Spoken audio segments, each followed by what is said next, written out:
Beleza, galera? Então, estou fazendo esse videozinho aqui para a gente dar continuidade ao estudo das distribuições normais, né? Da distribuição normal.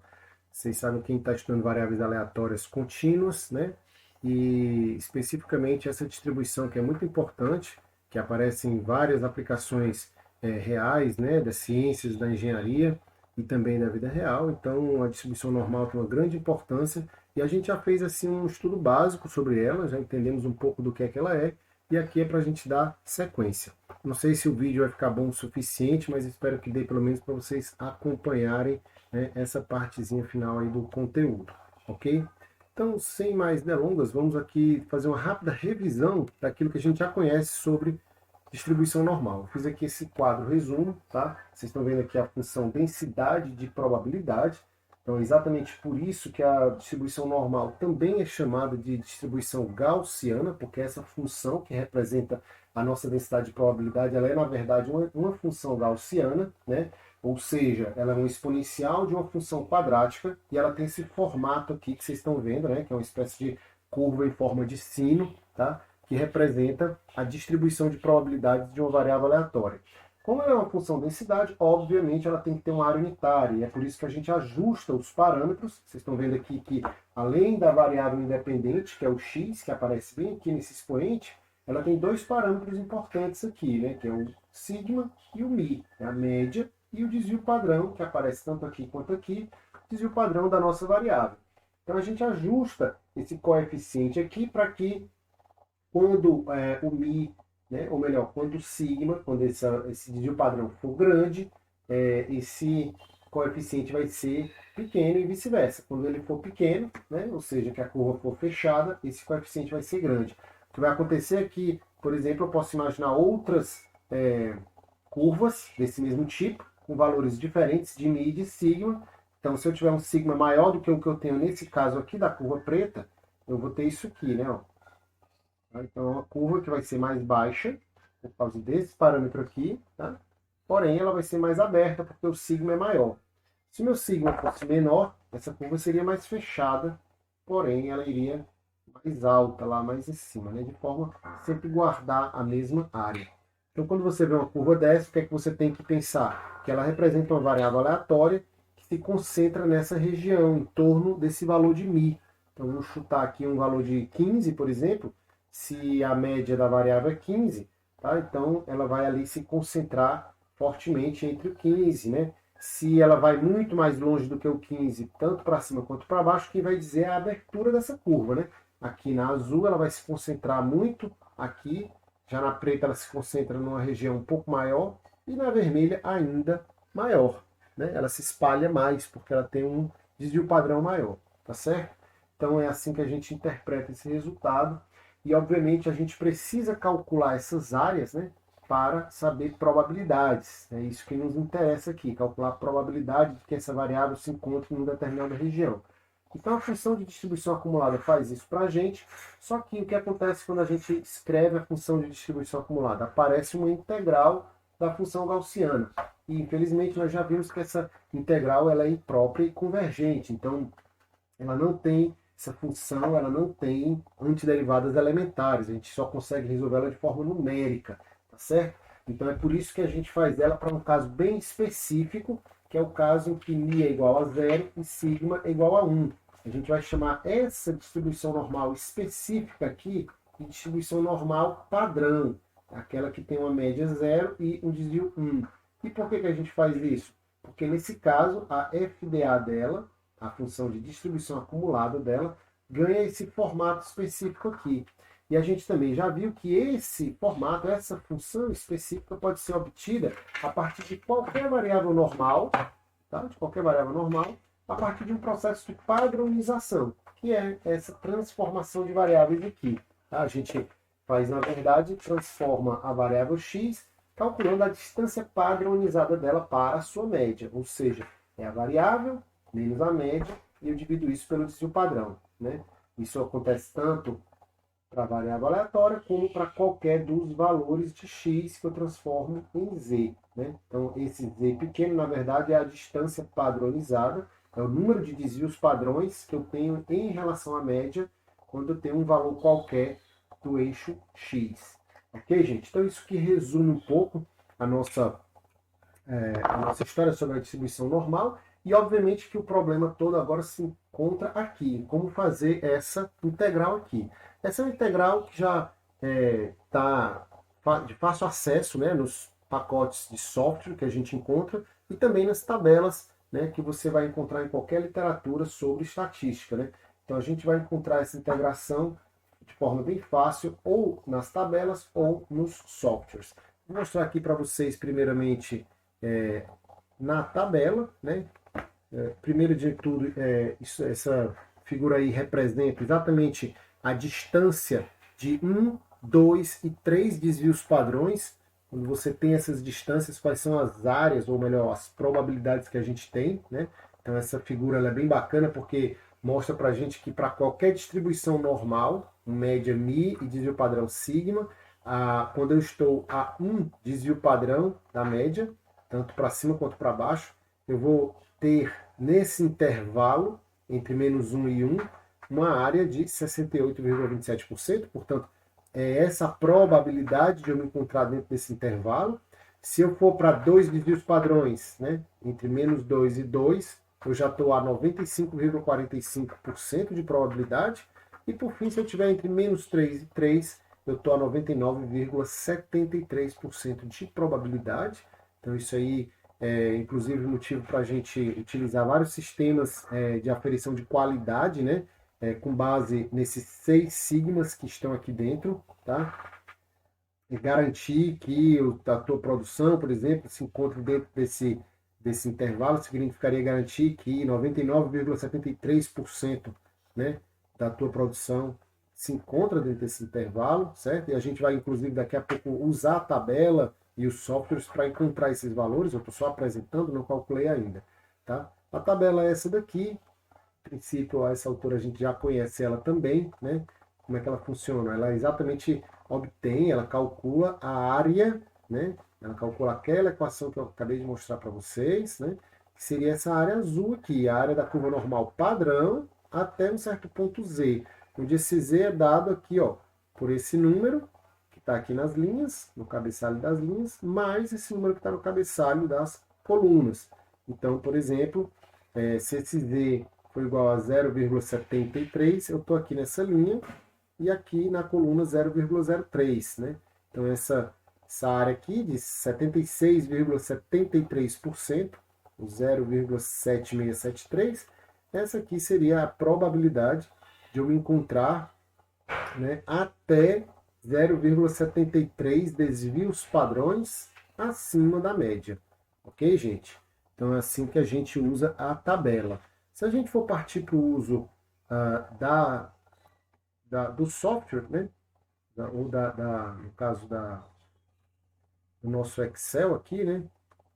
Vou usar esse daqui, para apagar esse exemplo aqui. A gente tem a função dist.norm, tá? Então, dist.norm, ela é para uma distribuição normal qualquer. Então eu vou entrar com esses parâmetros que estão aparecendo aí, ó, o número, a média, o desvio padrão e o C, que é apenas um argumento para dizer se eu quero trabalhar com a densidade ou com a acumulada. Então, meu número aqui pode ser, como eu tinha colocado lá, 0,73. A minha média, eu estava usando uma média de 0, né, e um desvio padrão de 1, que era a minha normal padrão. E por fim, como eu quero acumulado, eu vou colocar o número 1. Se eu colocar o 0, ele calcula a densidade. E aí eu encontro exatamente aquele valor que estava lá na tabela, tá? Esse mesmo valor pode ser encontrado usando a dist.norm P, já que essa distribuição que eu estava trabalhando é a normal padrão, né? Então eu não preciso nem dizer que a média é 0 e o desvio é 1, porque eu já uso a norma P, né? A P é de padrão. Então se eu colocar 0,73, ele retorna aqui o mesmo resultado, ok? Vou voltar aqui para o quadro para a gente fazer um exemplo. Vou apagar esse quadro.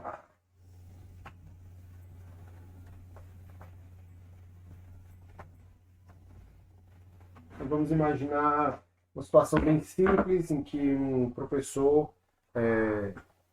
tem uma turma e ele fez os cálculos estatísticos e descobriu que a média da turma é a nota 7 e que o desvio padrão é de 1,5. Ok? Nota da turma, isso aqui.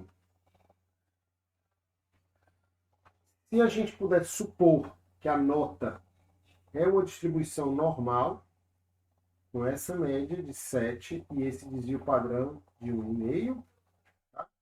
Quantos por cento da turma estariam ali, por exemplo, entre 4,5 e 9? Quantos por cento da turma se encontram entre 4,5 e 9? Essa poderia ser uma pergunta, né? Uma questão usando a distribuição normal. Okay? Então, o que nós vamos fazer é padronizar, ou seja, transformar x em z, fazendo x menos a média, dividindo pelo desvio padrão. Okay? E isso, obviamente, nós vamos fazer também para esse valor, que é o meu x1, digamos assim, e esse aqui é o meu x2. Né? Então, eu vou achar o meu z1, fazendo 4,5 menos 7, dividindo por 1,5. E o meu Z2, fazendo 9 menos 7, dividindo por 1,5. Okay? Então, aqui eu vou encontrar o meu Z, aqui no centro, que é a distribuição normal padrão.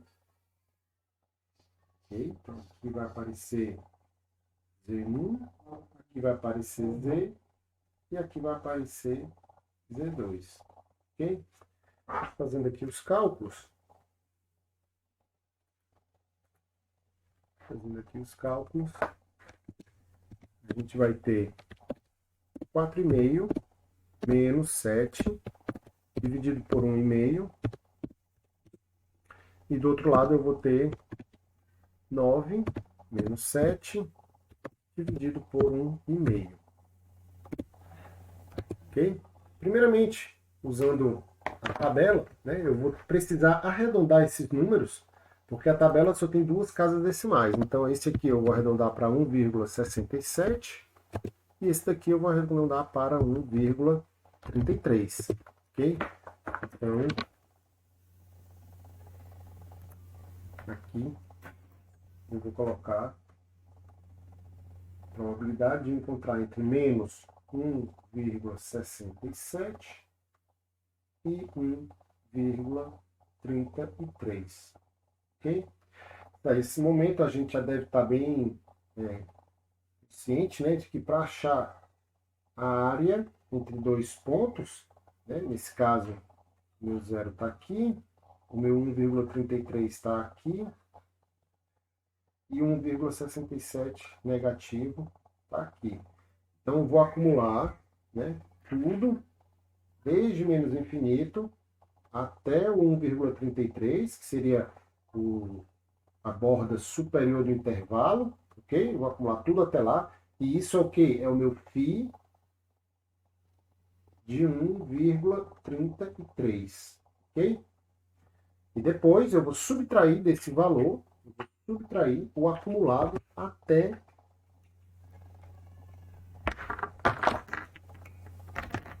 o 1,67. Ok? Vou subtrair isso aí. O φ de menos 1,67. Ok? O φ de 1,33 a gente vai achar aqui na tabela.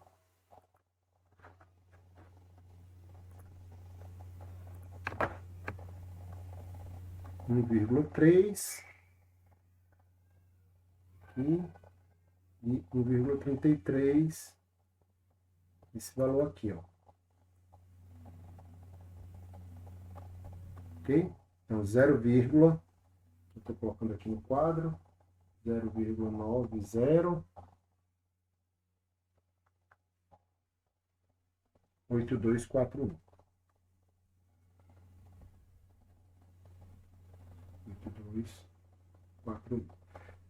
Ok? Então, eu tenho 90% acumulado.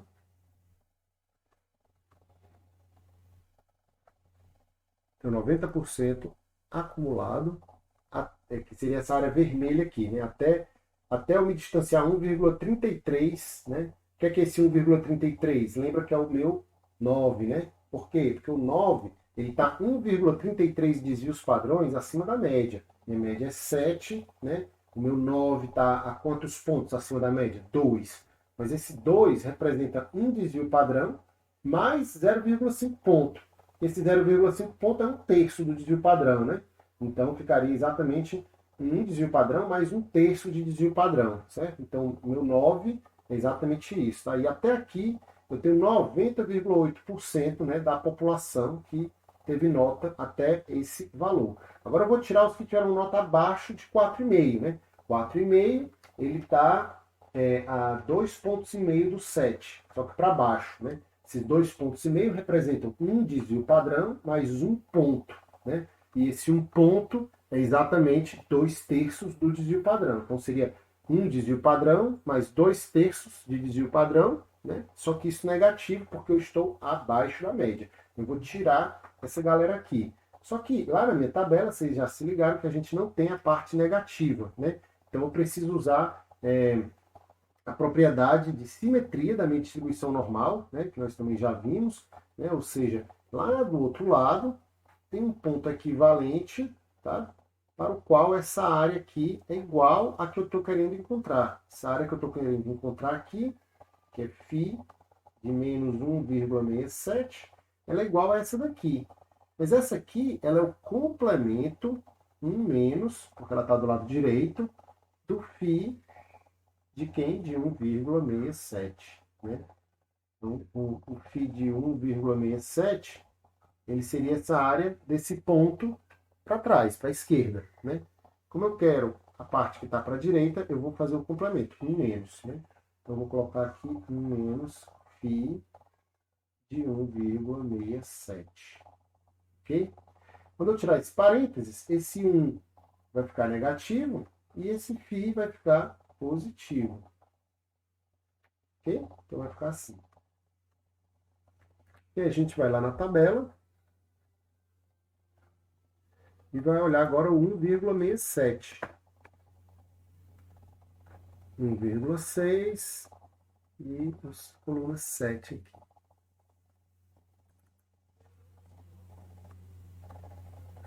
Desculpa, a linha errada é aqui. Isso aqui. 0,95, 25,40. Então, eu vou ter...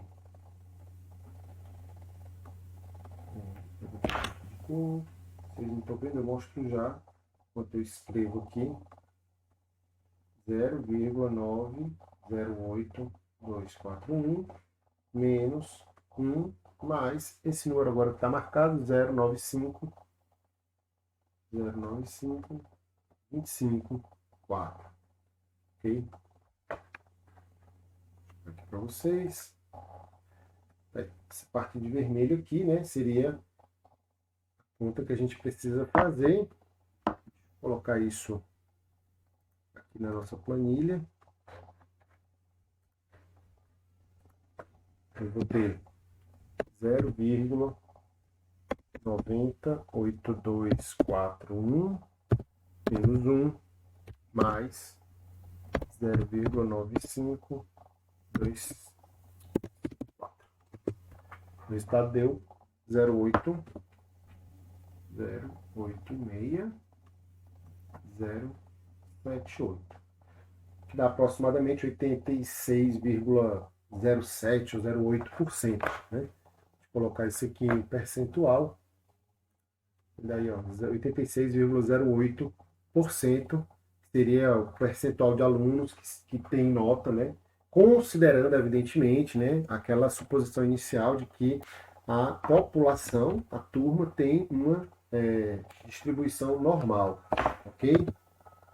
Então, isso aí seria um exemplo. Claro que esse exemplo poderia ser feito igualmente, utilizando aqui a função de Schnorm, né? Nós já tínhamos aqui encontrado esses dois valores, ok? Então, ficaria até mais fácil para quem está usando aqui o Excel. Vou apagar isso aqui. No lugar de usar 167, que é um arredondamento desse número, e 1,33, que é um arredondamento desse aqui, a gente pode usar os números originais, né? Então, teria aqui dist.norm P de quem? Do menos 1 e 2 terços, teria o dist.norm P do 1 e 1 terço. Agora tudo que eu tenho que fazer é pegar esse aqui que é o maior, menos esse aqui, que é o menor, né? Acumula até 1,33 e subtrai do acumulado até o menos 1,67. E aí o resultado, ó, deu praticamente a mesma coisa, né? Com uma pequena diferencinha aqui na casa decimal, devido ao arredondamento provocado ali, que a gente fez aqui, né? Nesses números, e também a própria tabela que tem um arredondamento menos bom do que nosso computador, que está calculando essas integrais numericamente aqui na hora, né? Então acaba que ele tem uma precisão melhor, mas a probabilidade seria a mesma. Tem um outro ponto que pode ser bastante importante, esse ponto eu ainda não tinha mencionado, que é um problema inverso a esse que nós acabamos de ver, né? Vou trazer de novo aqui o nosso quadro. Nesse problema, nós investigamos a probabilidade, né, da nota se encontrar dentro de um certo intervalo. A gente podia ter um problema contrário, que seria quantos por cento dos alunos têm nota até um certo valor. Por exemplo, quantos por cento dos alunos têm nota até 8. Okay? Então, nesse caso,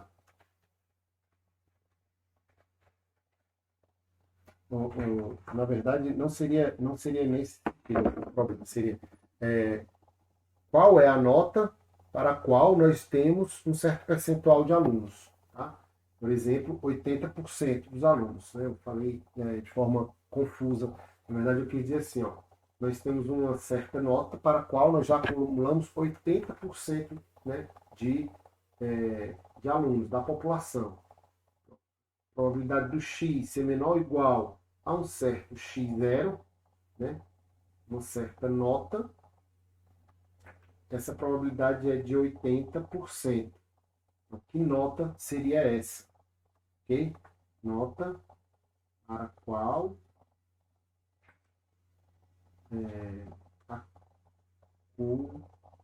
acumulamos 80% de probabilidade. Ok? Em outras palavras, 80% dos alunos têm uma nota de até aquele valor. Ok? Aqui no gráfico, seria equivalente a dizer isso aqui.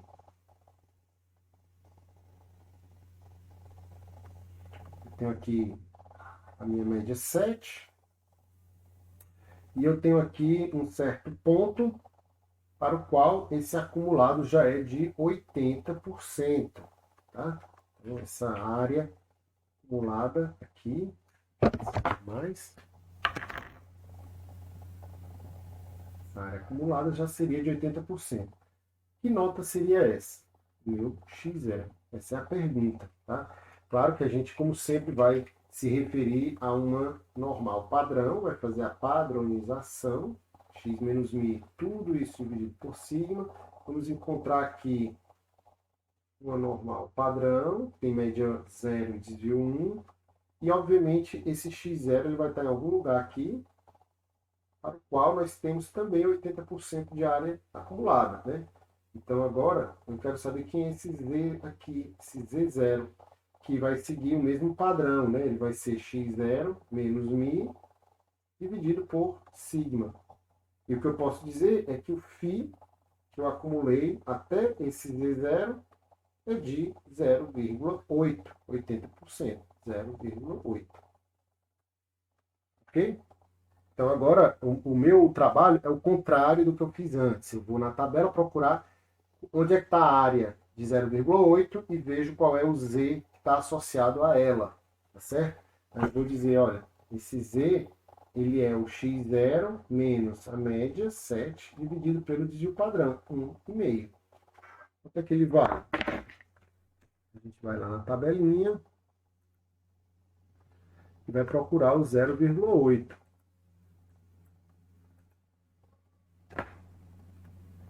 Aqui nós estamos em 0,82, está aqui em cima, né? Ó. Eu estou exatamente aqui nesse intervalo. Esse valor está muito perto de 0,8. e esse outro ele já passou um pouquinho de 0,8. Na verdade, eu acumulei exatamente 80% entre esses dois valores. Vejam que eu estou aqui na linha 0,8 e eu estou na coluna 004 e 005. Portanto, o Z que está associado a esses números são o 0,84 e o 0,85. Eu gostaria de usar um Z que está entre esses dois, 0,84 e 0,85. Como a gente não sabe exatamente em que ponto está, existem duas soluções. Usar um dos dois é uma possibilidade, tá? Você vai pegar o que estiver mais perto do número que você quer, que é 80%, beleza? Que nesse caso seria esse valor aqui, ele está mais perto de 80%. Ou você poderia também pegar o valor médio dos dois Z's que você acabou de identificar, né? 0,84 e 0,85. Assim você garante que você está um pouquinho mais perto do que com qualquer um desses dois aqui, tá certo? Vamos simplificar e usar o 0,84, tá? Vou simplificar, vou usar aqui o 0,84, a gente vai colocar aqui 0,84. Claro que eu poderia colocar um 5 aqui, porque seria o ponto médio entre aqueles dois números, né? Mas eu vou deixar assim, não vai fazer uma diferença tão absurda, não. Então, o que é que eu tenho aqui? O meu x0, o que eu quero calcular é o x0. O meu x0, na verdade, eu estou detectando aqui, eu estou observando que o meu x0 ele é um número que se encontra a 0,84 desvios padrões acima da média, tá? Então, é o que? É a média mais 0,84 vezes o desvio padrão. Tá? O formato vai ser sempre esse aqui. E aí, a gente pode fazer essa continha aqui na planilha.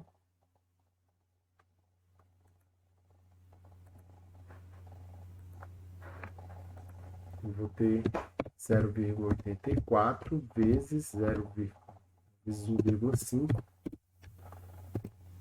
Dá 1,26. Eu vou somar esse 1,26 com a minha média, que é 7.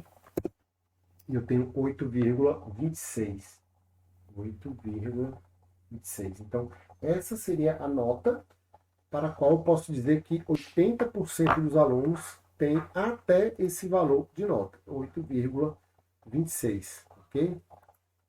Colocando aqui, 8,26. Essa seria a resposta dessa questão. Claro, como sempre, né, a gente pode trabalhar também do ponto de vista aqui da planilha eletrônica, né? Não precisaria ter usado a tabela, mas agora eu vou precisar, como eu estou fazendo o caminho inverso, eu não vou usar mais a distnorm, tá? Vai aparecer aqui uma nova função, que é a invnorm. Inv.norm. De novo, né, a inv.norm, ela trabalha com uma normal qualquer, ou seja, uma normal com a média que você diz qual é e um desvio padrão que você diz qual é, ok? Então, se eu colocar aqui, vai aparecer, ó, você tem que entrar com o número, com a média e com o desvio padrão, tá certo? Então, no caso, eu teria que entrar lá com o valor, né, a média e o desvio padrão. Nesse caso, não é o que a gente quer, a gente vai usar a distribuição normal padrão, né? E o número seria 0,84. Não, desculpa, 0,8, né, gente? 0,8. Certo? É a probabilidade que foi dada na questão, 0,8. Tá? 0,84 é o que ele vai dar para a gente como resposta. 0,84. Vejam que realmente está entre o 0,84 e o 0,85, mas ele está mais perto de 0,84. Não, é 0,841. Né? Então ele está mais perto de 0,84. O resultado que a gente pegou foi bom. Beleza? Você poderia ter usado a invnorm entrando com o 0,8, mas aí você teria que dizer que a média é 7 e o desvio padrão é 1,5. Ok? Aí estava aí o resultado desejado, né? Já diretamente, 8,26. Vejam que é esse mesmo resultado aqui. Tá? Com a invnorm padrão, a gente vai entrar só com 0,8. Então, vou botar o P. Com a EV norma padrão, a gente entra só com 0,8. E depois a gente tem que fazer a mesma conta de antes, né? Média mais esse número multiplicado pelo desvio padrão. Ok? Aí a gente acha o resultado. Ok? Então, só para mostrar para vocês os dois jeitos de fazer essa continha. Beleza? O vídeo está ficando um pouco longo. Eu vou parar ele por aqui, certo? Em seguida, eu volto para a gente fazer mais algum exemplo, mais algum exercício e dar continuidade a alguns tópicos para clarear melhor, né, que podem aparecer nos problemas de distribuição normal. Beleza? Valeu, galera. Até a próxima.